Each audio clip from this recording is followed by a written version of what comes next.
From an injury standpoint, not much to update. I feel like Chuck Clark he's had a good week and trending towards being elevated for sure. And Olo's done a good job at the left tackle spot, so anticipate him playing for us. Have you ruled out Tyron? Yes, we have. Is he headed to the injured reserve? We don't know that yet. Still gathering information. As far as Devontae is out there, is he on track? Yeah, he is. He had a little bit of an illness the first couple days here and came back. And he was confident throughout this entire process that he was going to be ready to play in this game. With Tyron, though, just the IR, I mean, is that something you guys are considering? Like, is that on the table? Potentially, just more information we gather. How about Moser? We'll see. We're going to come out after the bye and see where he's at, and we'll go from there.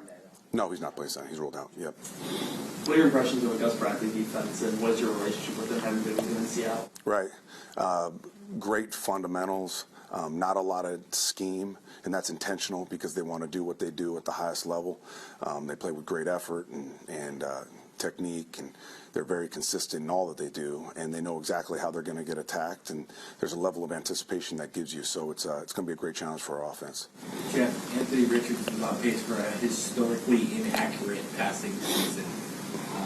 What do you expect from him coming back, after a mention? Yeah, I expect a really, really good athlete that helps move the sticks, not only with his arm, but with his legs. He's a great challenge in a lot of different ways. I know that, like you said, he struggled a little bit with accuracy, but at the same time, he's got some explosive plays out there, too. He's got great arm strength. He actually has great accuracy, and his timing is improving. The vision on the field is improving, so it's going to be a great challenge. We went into this game plan Monday and Tuesday, and it was really, we created two separate plans because it feels like two separate offenses when they're in there. So we were prepared for both, and we're prepared for Richardson. I know everyone who gets older isn't the same physically with C.J. Mosley, but how much are you guys missing what he's able to do mentally out there? And again, I know Jamie's great. He's a great mental player. He's a great communicator, but C.J. it's just kind of feel like he's different. Yeah, like I can't say enough great things about Jamie Sherwood and the job that he's done in place of CJ. Amazing player, amazing human being, great teammate, all those things. But at the same time, like CJ is, he's a special player in the way that people just elevate around him and his leadership and his toughness and his experience and all those things. So it's a guy we definitely miss. What's your plan at kicker this week with Shader signed? Yeah, we'll go with Anders. We're confident that Anders can get it done. He looked very good out there today. It was a windy day, a day that was challenging in a lot of ways, and did a good job. How strange has that been to you? I mean, that'll be the fourth straight different kicker. That doesn't happen often. Yeah, not ideal by any means, but we got great confidence in Anders. We do. Why didn't you guys sign Schrader to the roster early in the week? There's a lot of stuff that goes into the roster management, that I can't get into, but like I said, great confidence in Anders. What have you seen now that you've had him for a couple weeks from Haason Reddick after he missed all that time in terms of the workload he can handle? I'm talking about physically, not just his head. Yeah, a huge testament to him preparing when he wasn't at this building because he looks good, and he keeps looking better and better and better. Last week, unfortunately, the rep count was down, and that was a byproduct of just not getting him to third down. We didn't do a good enough job on first and second, and obviously that was the place we wanted to feature him the most, at least at first.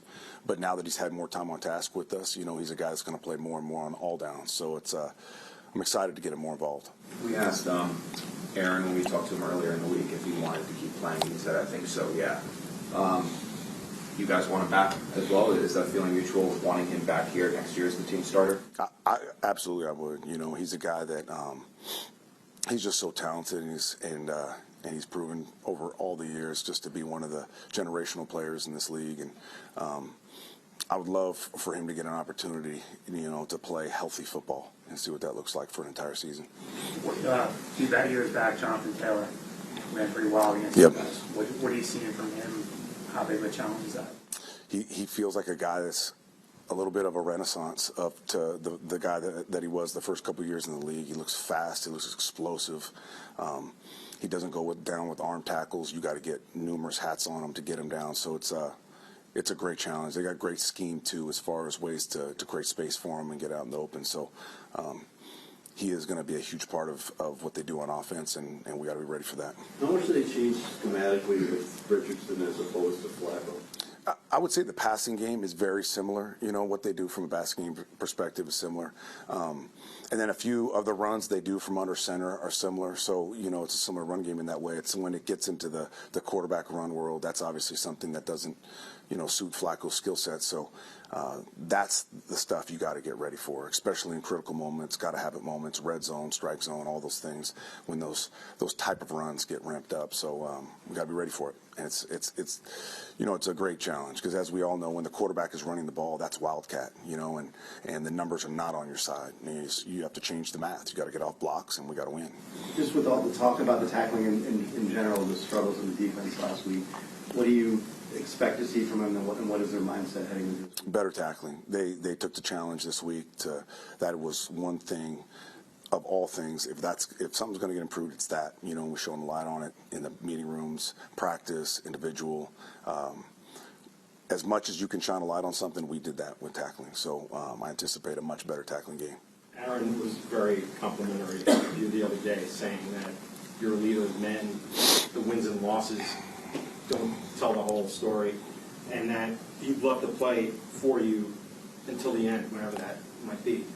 As a coach, hearing that and getting that endorsement, what do you think of that, to get it, to hear that from him? Yeah, it means a lot to me. You know, he's a guy that's seen a lot of football, been around a lot of coaches. For him to say it, you know, it means a lot. You know, and I feel very fortunate just to be part of this organization and this roster because, you know, obviously the results have not been what they need to be, but the character of that locker room has not changed, and it's an amazing group of men. The few goal line plays last week where Clemens seemed to really get pushed off the ball or get at the edge. How would you evaluate Clemens' play right now? I think Clemens has improved in a lot of ways as a pass rusher. You know, he's a guy that really, that was a part of his game that he wanted to get improved. And you've seen a guy that he's affected quarterbacks more than he has in the past. He looks better, movement, pass rush, hands and feet are connected way better than they've ever been. And he's a guy that still brings like a violent force in the run game, you know, as far as an edge setter and at the point of attack. And but he's that guy that's relentless in his pursuit to be the best version of himself. So he'll continue to work on everything. Does he have to be better at setting the edge? I think we all have to be better in everything that we're doing. Coaching better, playing better at all levels. We all have room for improvement, for sure. If I could go back to the kicker for a sec, just not so much what happened with Schrader, but we were talking to Boyer yesterday at 4 o'clock, and he obviously at that moment still thought he had Schrader. So, like, when did you tell Carlson he was going to kick for you this week? I assume this was his first practice today, knowing he was the kicker, and how'd that all go about as far as him being ready to go instead of thinking it was just a practice?